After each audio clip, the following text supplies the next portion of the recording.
This is a situation, little particular, because Krishna manifests in three forms in this pastime.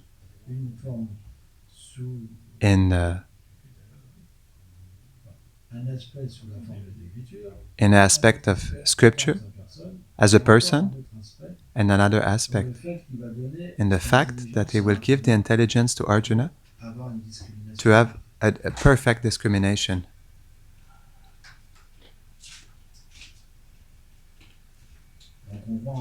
So we see as a person, he gives the perfect argument.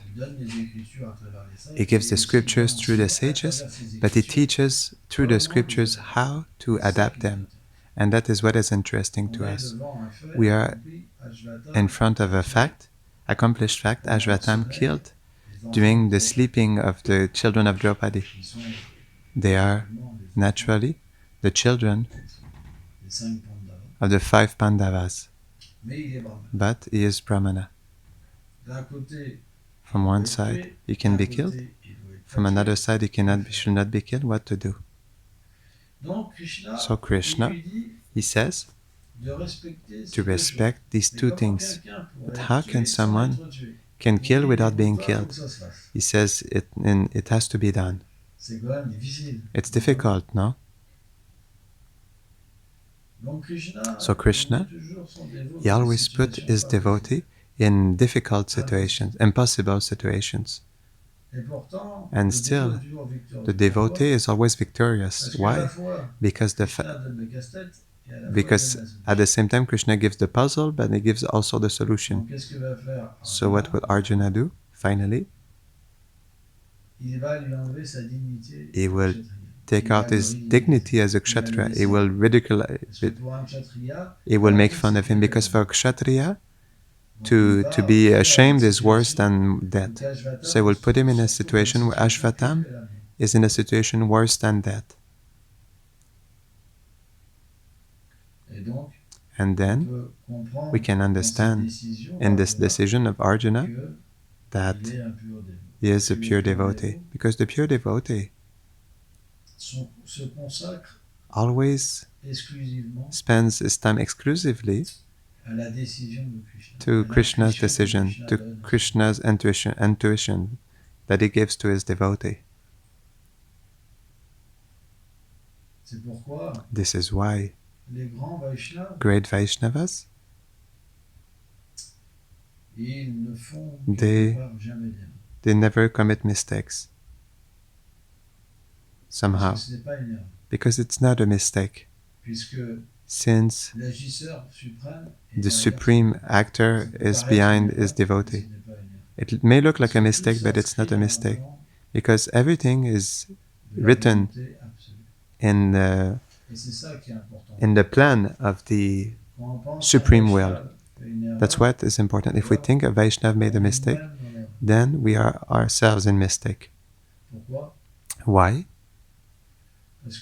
Because Krishna is always behind his devotee.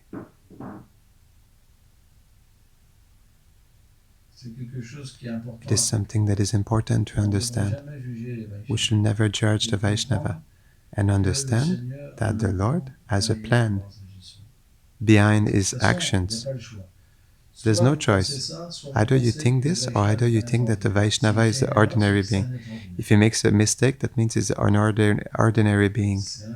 It's a choice. But if you think a devotee of the Lord is an ordinary being, then you also become ordinary. But in the same way, if you see that a devotee of the Lord is not ordinary, but it's according to the divine will, then you also become special, because you can see the Lord act. And then naturally, since you can see him act, then he reveals himself to you. Otherwise, this is not possible. So we could say But is it under this rule we can accept everything being done?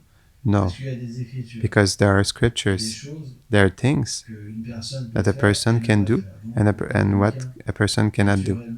So when someone naturally goes beyond the limit that is not that you cannot pass, then we can sanction the wrong actions, and through somehow a meeting of devotees, an assembly of devotees, we can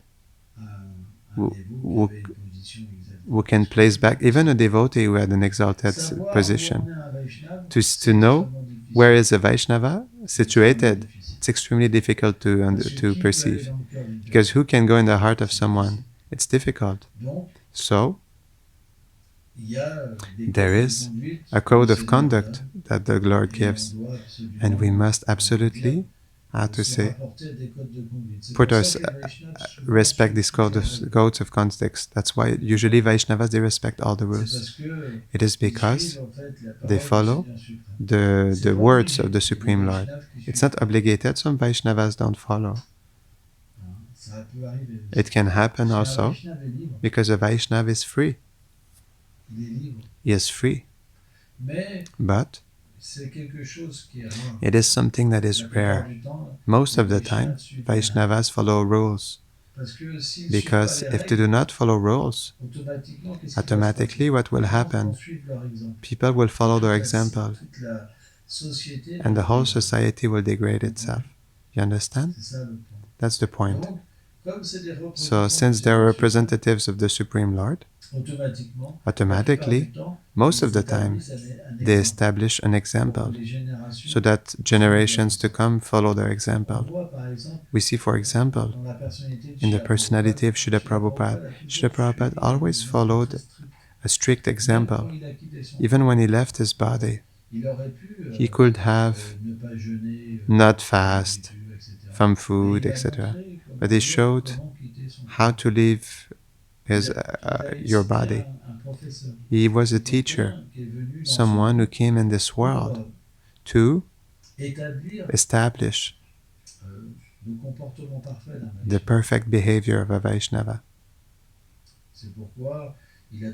This is why he always followed the instructions of his spiritual master, etc., etc. But, how to say, we can, there's also some certain exceptions in the Vaishnavas. There are incredible stories. The stories of Shyamananda, for example. Sometimes the disciples, they are in conflict with the spiritual master. Everything is possible. But we should always, how to say, try to follow the norm. After, someone who can speak with the Lord in his heart, someone who in his previous lives was already qualified. Sometimes things happen weird externally, but this is exceptional cases. And often these exceptional cases, they're misunderstood. But we should not follow these cases like a normal rule. It is exceptional. So the point is that humility can be developed easily by following the instructions of the Vaishnava, by following the behavior of the Vaishnava. Humility, what does it mean? It means that we are not our own leader. We're not God. We're not the master. What is a materialist? A materialist is someone who wants to be in control, to control his body. I am the possessor of the body. I am the one who must get pleasure, you understand? But the principle of humility is that we understand that the Lord is in our heart. To understand, we must accept the spiritual master, follow his instructions, and always be subordinated. This is humility. This is true humility. We do not accept, for example, false humility, religious humility, as a mean to have a higher position of being a saint, for example. It is only a form of pride. It's a trap. It's a very subtle trap. But we accept humility by the fact of following instructions. Prabhupada, for example, was saying that pride of a disciple is to take the instructions of a spiritual master and put him on his head. This is humility. Because to accomplish the instructions of the spiritual master needs a lot of surrender. A lot of surrender. Because the spiritual master, what does he ask? Always his disciple, is to spread the glories of the Supreme Lord. And so, to come to this end, it needs a complete surrender. To study does not need surrender. But to go, preach, you see it's not so easy. To study, have a diploma, is simply a method. If you make your courses, if you have intelligence, you will receive your diploma. But to deliver a message, a transcendental message in the material world, through living beings, that nobody wants to go back to God, this is difficult. It needs to be empowered, to surrender. And it needs, before everything, to humility. This is why the first quality of a Vaishnava is humility. And we see that this humility, who is the supreme personification of humility? It's Krishna. Because when Krishna comes in the world, he does not say, I am God. He does not trample on everyone. True or not? He's really humble, Krishna.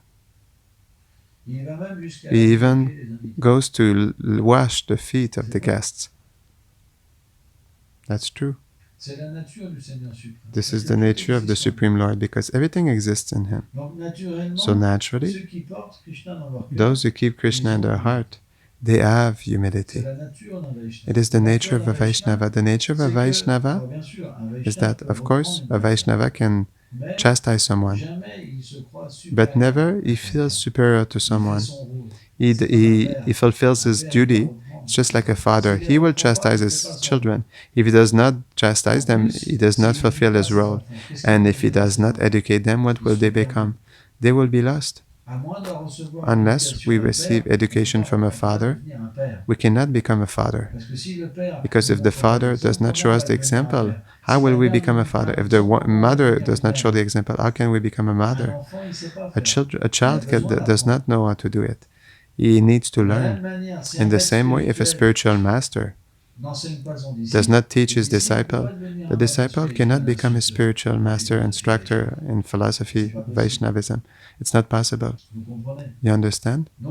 So, the duty of a spiritual master, Vishwanath Chakravarti Thakur, Srila Prabhupada explains, is to chastise his disciple. It's a duty. Just like a father chastises his child, a spiritual master must chastise his disciple. Because in this way, the disciple himself, after, he will be able to teach, because he was educated, he will know how to educate others. And in the way he was educated, he will educate others. It is normal. This is why, from one lineage to the other, you find spiritual masters that have different teachings and different ways of educating their disciples. Because every spiritual master has a way, of receiving a teaching, because the spiritual master, he adapts to his disciples a teaching that not everyone has the same nature, and according to the teaching and education that we received, then we'll be transmitting that same education. to the disciple. This is why, although there is one spiritual master for many disciples, every disciple has this particular vision of the Guru. It's not that all have the same vision. It's a reality. We see, for example, in the Christians, the vision of Jesus Christ is multiple.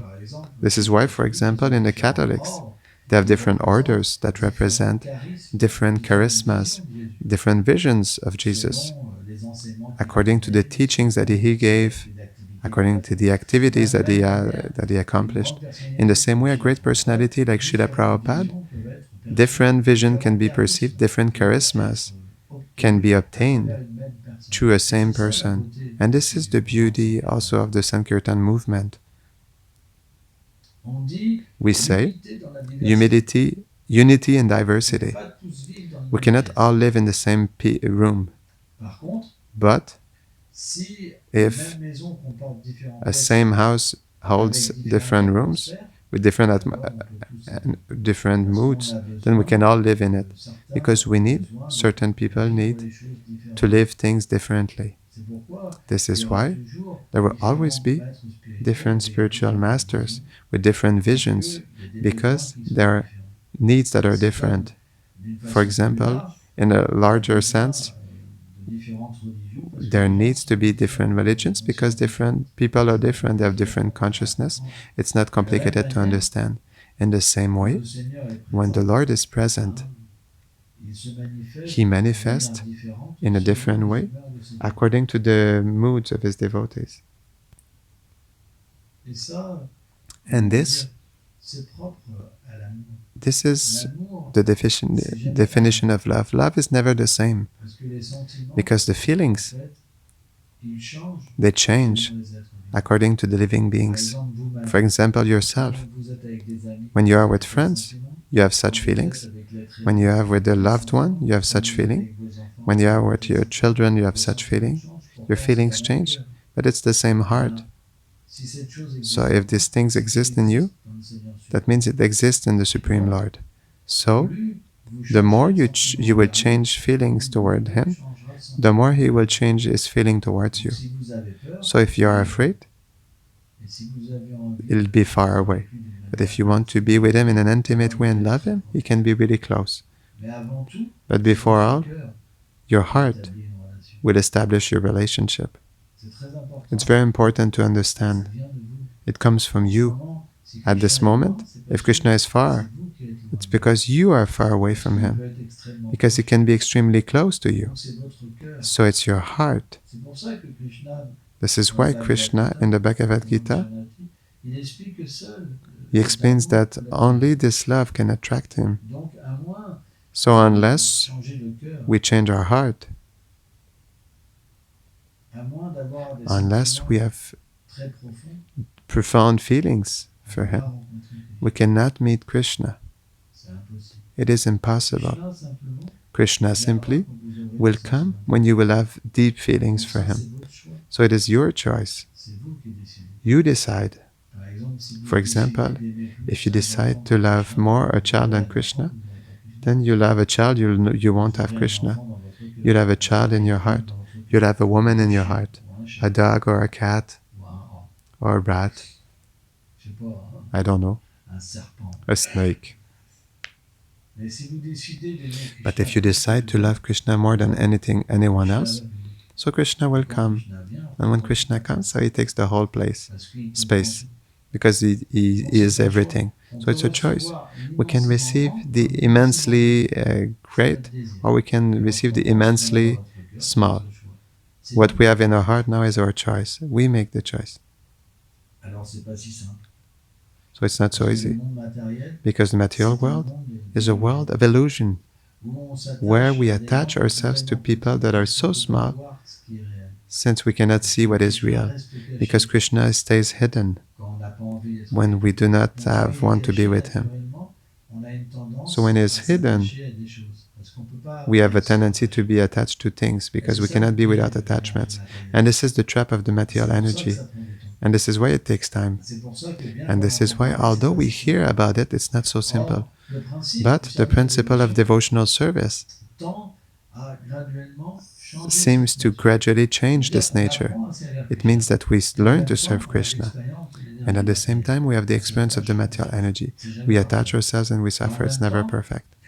And at the same time, we have this process where we learn to attach ourselves to Krishna. And the more we attach ourselves to Krishna, the more we'll have a wonderful experience. And we'll be able to compare.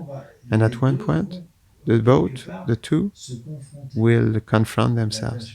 The attachment that delivers us, or the attachment that makes us fall down in ignorance. And naturally, at one point, we'll desire strongly to let go of all attachments to go toward Krishna. This is something that is gradual. It is something that is gradual. So when we take this engagement, automatically, the material energy, it's not that she lets go of her hold, she attacks. But the more she attacks, the more Krishna gives his shelter. And at one point, when the devotee surrenders completely to Krishna, so the material energy, she lets go of her hold. So when the material energy attacks us, it's finally just like a mercy, you understand? Because she tests the devotee. It's the work of Durga Devi to test a person. But this test makes us increase the surrender of the devotee towards the Lord. You understand? And at one point, he obtains Krishna. He becomes liberated. And his reflection, finally, when he obtains Krishna, is that if he will not have all of that, he will not be there today. So everything is perfect. This is why a devotee of the Lord, he can see the mercy in everything.